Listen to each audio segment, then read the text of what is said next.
¿Alguna vez te has preguntado cómo un hombre obsesionado con el honor y la gloria logró cambiar el rumbo de la Segunda Guerra Mundial con decisiones que parecían sacadas de una película de acción?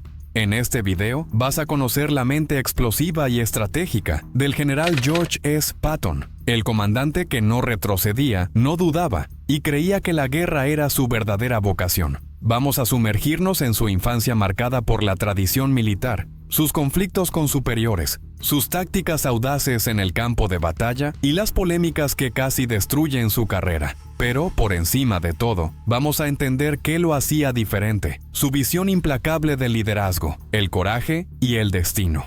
Este video no trata solo de tanques y batallas, trata de cómo el enfoque, la disciplina y hasta la terquedad pueden llevarte más lejos de lo que imaginas. ¿Te sientes subestimado? ¿Alguna vez tuviste que luchar contra la opinión de todos para defender tus ideas? Entonces quédate hasta el final y descubre lo que puedes aprender del camino brutal e inspirador de George Patton. George Smith Patton Jr. nació en 1885 en San Gabriel, California, pero desde muy pequeño actuaba como si perteneciera a otra época. A los 5 años ya marchaba por el patio con un sable de juguete en la cintura y la espalda recta, imitando a los generales de las historias que escuchaba de su abuelo. No jugaba a imaginar, él se veía como parte de una línea de guerreros. En la biblioteca de su casa, prefería los libros sobre Alejandro, Napoleón y Julio César, y memorizaba pasajes enteros. El ambiente familiar alimentaba ese imaginario. Su madre, muy apegada a las tradiciones del sur, hablaba con respeto de los parientes que habían luchado por los confederados. Patton escuchaba los nombres de esos antepasados como si fueran leyendas y creía firmemente que había heredado su valentía. Al ver retratos de antiguos soldados en las paredes de su casa, decía que algún día su rostro estaría entre ellos. Incluso siendo niño, rechazaba cualquier muestra de miedo o debilidad. Lloraba a escondidas y no admitía el dolor.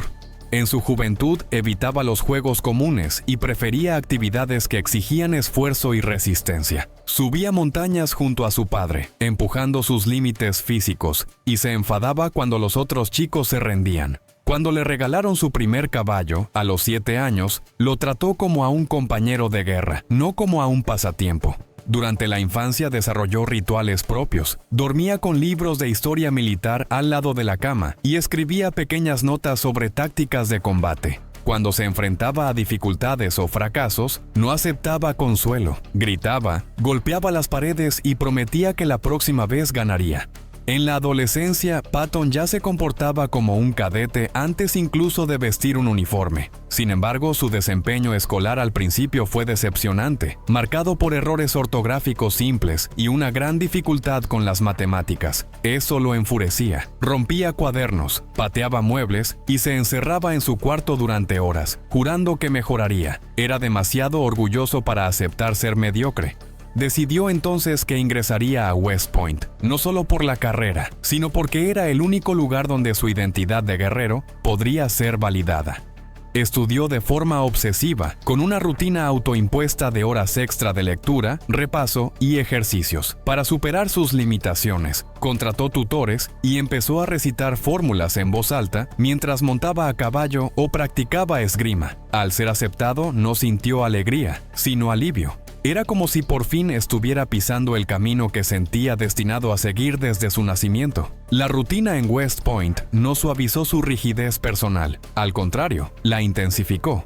Destacaba más por su comportamiento que por sus notas. Era visto como competitivo, obsesionado con el honor e intolerante con cualquier compañero que mostrara debilidad. Le molestaban las formalidades excesivas, pero respetaba profundamente la disciplina. Sabía que aún no era brillante en lo académico, pero lo compensaba con esfuerzo físico, liderazgo natural y una presencia imponente. La esgrima se convirtió en su obsesión. No era solo una actividad deportiva. Para Patton era arte, combate real, un duelo de almas. Entrenaba durante horas, perfeccionando golpes, ritmo y postura. Terminó convirtiéndose en uno de los mejores esgrimistas de la academia y, más tarde, de los Estados Unidos. En 1916, Patton finalmente tuvo la oportunidad de poner a prueba, en el mundo real, todo aquello que había cultivado como vocación desde la infancia. Fue enviado al norte de México durante la expedición estadounidense contra el revolucionario Pancho Villa. Llegó allí con botas relucientes, revólveres en la cartuchera y un brillo en los ojos que mezclaba ansiedad con placer. Estaba listo para la guerra, o al menos para demostrar que había nacido para ella. Y cuando surgió la primera oportunidad de combate, no dudó. Salió en persecución de un grupo enemigo y mató a 2 hombres con disparos precisos. La operación era pequeña en escala militar, pero gigantesca para Patton como rito de paso. Mandó fotografiar los cuerpos de los combatientes abatidos y posó junto al coche donde uno de ellos había muerto. Quería que ese momento quedara registrado, no como un acto de violencia, sino como la prueba de que estaba listo para matar y liderar. Al regresar a la base, fue recibido con admiración por algunos y con sorpresa por otros, pero para él, eso era solo el comienzo. Más allá de la gloria puntual, lo que realmente marcó a Patton en México fue el contacto con los vehículos motorizados usados en el campo de batalla. Observó con atención cómo los automóviles podían adaptarse para el combate, llevando ametralladoras o persiguiendo tropas enemigas con velocidad. La idea de que el caballo ya no era el centro de la guerra comenzaba a tomar forma. Al final de la misión en México, ya era visto por sus superiores como un joven oficial prometedor, audaz, valiente y con olfato para la acción. Patton, por su parte, sentía que apenas había mojado los pies.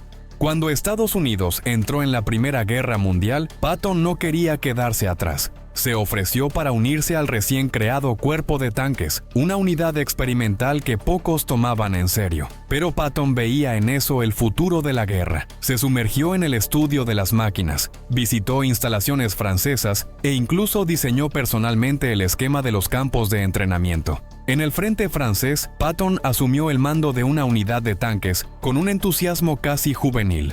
Entrenaba personalmente a los soldados, revisaba cada detalle de las operaciones y se aseguraba de estar siempre en la línea de combate. Durante la ofensiva de Saint-Mihiel, en 1918, lideró sus tanques a pie, en medio del fuego enemigo, guiando maniobras bajo una lluvia de balas. Fue herido en la pierna por una ametralladora alemana, pero se negó a abandonar el campo de batalla de inmediato. Solo aceptó ser evacuado después de asegurarse de que la misión había sido cumplida. La herida le valió condecoraciones y prestigio, pero lo que más le importaba a Patton era la confirmación de su teoría. Los tanques funcionaban y podían cambiar la lógica de la guerra. Escribió informes detallados, sugiriendo mejoras técnicas y doctrinales, y comenzó a ser visto como un especialista en ese nuevo tipo de combate. El brillo en sus ojos al hablar de velocidad, impacto y ruptura de líneas enemigas era inconfundible. Para él, los tanques eran el martillo que aplastaría las líneas estáticas de las trincheras. La experiencia en el frente también reforzó un rasgo clave de su personalidad: el liderazgo con el ejemplo. Patton no daba órdenes desde la distancia, ni toleraba oficiales que lo hacían. Creía que un verdadero comandante debía estar al frente, cubierto de lodo, envuelto en humo y gritando órdenes entre explosiones. De regreso a Estados Unidos, Patton no podía ocultar su inquietud. Las trincheras habían quedado atrás, pero su mente seguía avanzando en modo blitz. Comenzó a escribir con obsesión sobre la guerra del futuro, mecanizada, rápida e integrada. En artículos y conferencias militares, defendía que tanques, infantería y aviación debían actuar como un solo organismo. Era un discurso audaz en un ambiente donde muchos oficiales aún idealizaban la caballería montada. Incluso lejos del combate, mantenía hábitos estrictos. Se levantaba antes del amanecer, practicaba esgrima, leía manuales y tomaba notas detalladas sobre tácticas y logística. Usaba su autoridad como veterano para presionar por cambios en la estructura del ejército. Visitaba centros de pruebas, hablaba con ingenieros y exigía mejoras técnicas en los vehículos blindados. No era un teórico distante, él mismo probaba los equipos siempre que podía. Patton era conocido por decir exactamente lo que pensaba, muchas veces de forma áspera y sin filtros. En reuniones criticaba directamente ideas que consideraba obsoletas, incluso si venían de generales de mayor rango. Esa franqueza le costó ascensos y aliados, pero él prefería eso antes que callar lo que creía evidente. Para Patton, la guerra no esperaba a la burocracia. O el ejército se adaptaba, o sería aniquilado en el próximo conflicto. En esa etapa, también fortaleció la relación con otro nombre en ascenso, Dwight D. Eisenhower. Los dos intercambiaban cartas y compartían preocupaciones sobre el futuro de las Fuerzas Armadas. Aunque tenían estilos muy distintos, Eisenhower más diplomático, Patton más explosivo, coincidían en la necesidad de que el ejército evolucionara. Patton veía en Eisenhower a alguien capaz de derribar barreras institucionales, y aunque no siempre estaban de acuerdo, mantuvieron un contacto constante. Cuando Estados Unidos entró en la Segunda Guerra Mundial, Patton estaba más preparado que nunca. No necesitó adaptarse al nuevo conflicto. Era como si el mundo, por fin, se hubiera alineado con las ideas que él venía defendiendo desde hacía años. Asumió el mando de las fuerzas blindadas en el norte de África en 1942 con una postura imponente, uniforme impecable y una presencia que intimidaba incluso a los aliados. Exigía disciplina absoluta. Los soldados mal afeitados o mal vestidos eran reprendidos como si estuvieran en plena batalla. En el desierto africano, Patton se enfrentó al desafío de reorganizar tropas desmoralizadas tras las derrotas sufridas ante Rommel. Entró en los campamentos como un huracán, reformuló rutinas, castigó la indisciplina e impuso entrenamientos extenuantes. Pero no se trataba de un autoritarismo vacío. Estaba moldeando un ejército ofensivo. Su liderazgo directo y sin rodeos revivió la moral de las tropas. Cuando los combates se reanudaron, el resultado fue claro: victorias contundentes y avances rápidos.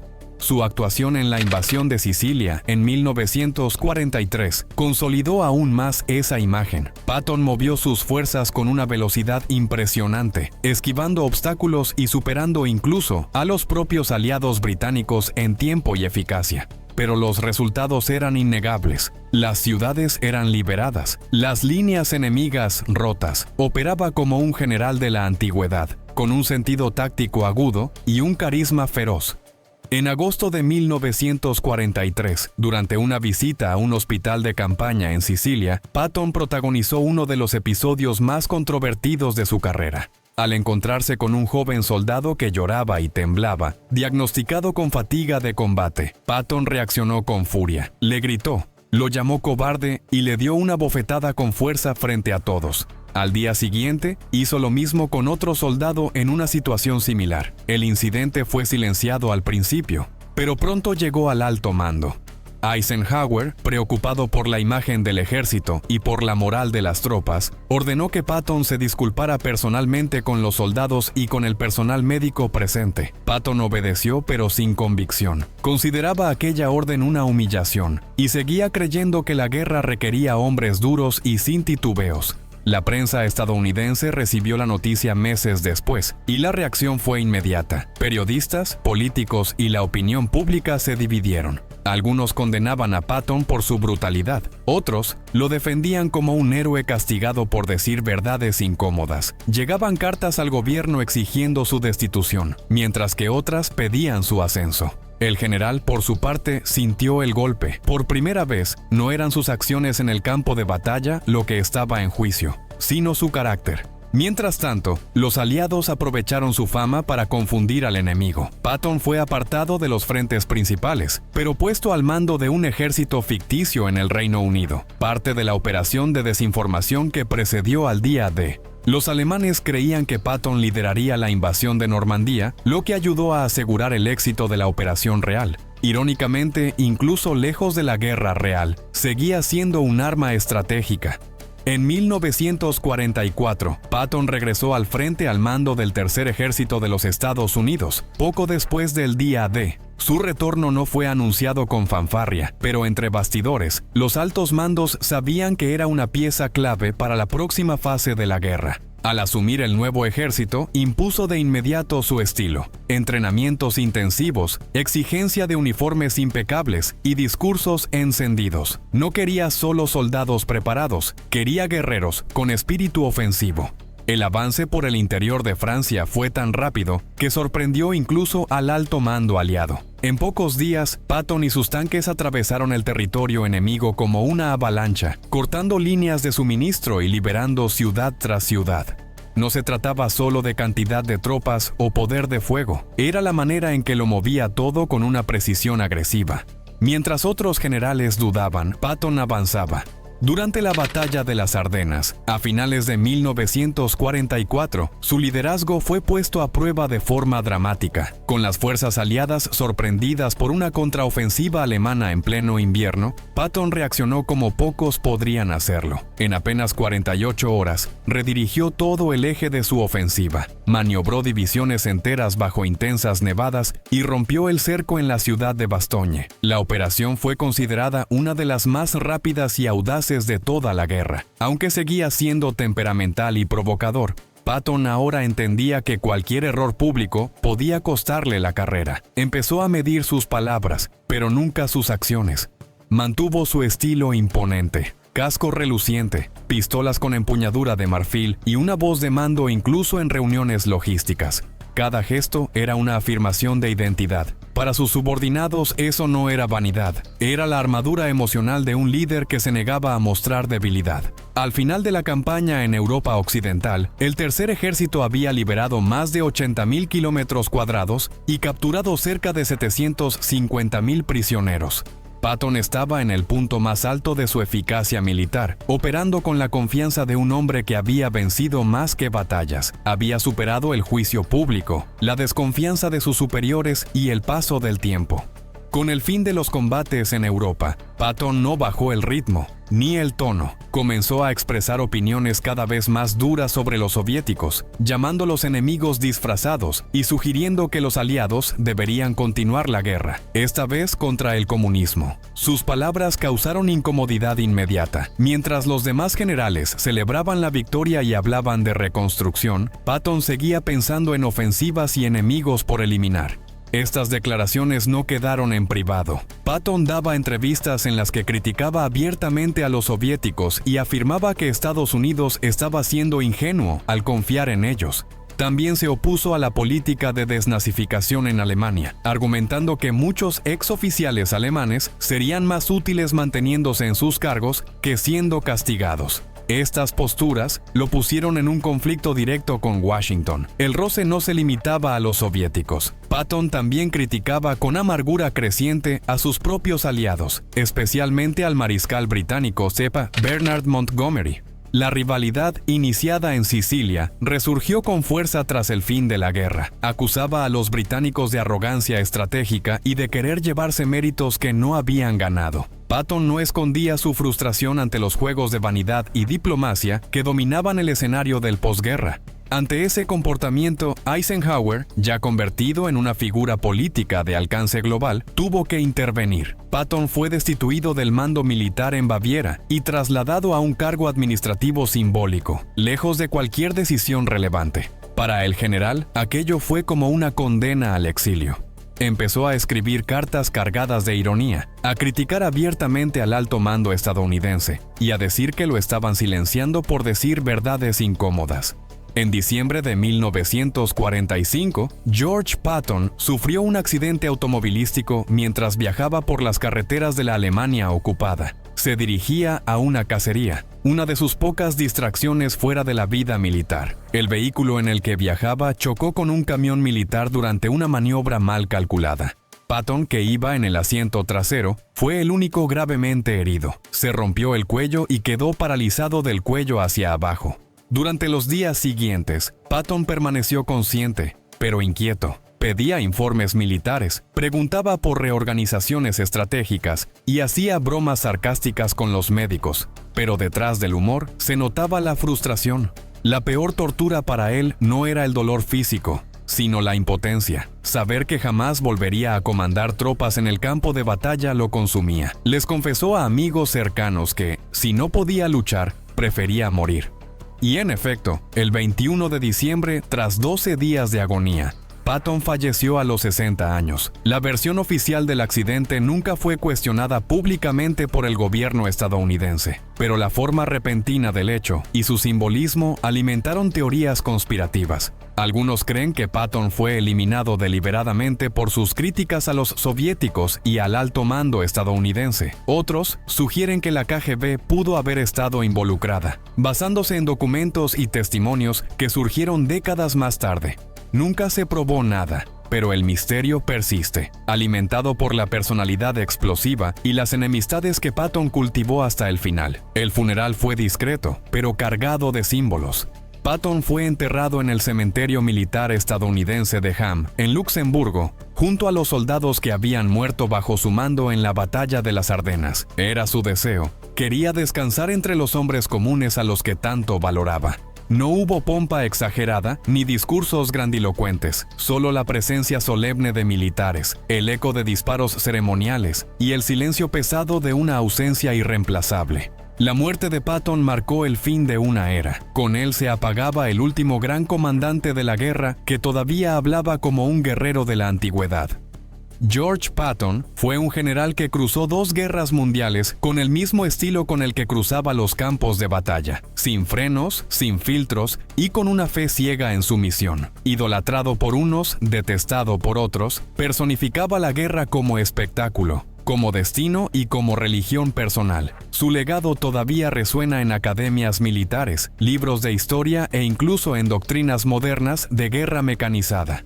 Pero también persiste la duda. ¿Dónde termina el genio táctico y comienza el fanático obstinado? ¿Fue Patton un héroe incomprendido, un visionario adelantado a su tiempo? ¿O simplemente un hombre movido por un ego incontrolable que confundía la guerra con su gloria personal? Ganó batallas, pero perdió espacios políticos. Liberó ciudades, pero fue silenciado por sus propias palabras. Y ahora te pregunto, si el mundo necesitara un nuevo Patton hoy, ¿sería bien recibido o cancelado de inmediato? ¿Sería un salvador o una amenaza disfrazada de líder? Déjanos tu opinión en los comentarios. ¿Qué piensas del legado de George Patton? ¿Héroe necesario o síntoma de una época que ya debería haber quedado atrás?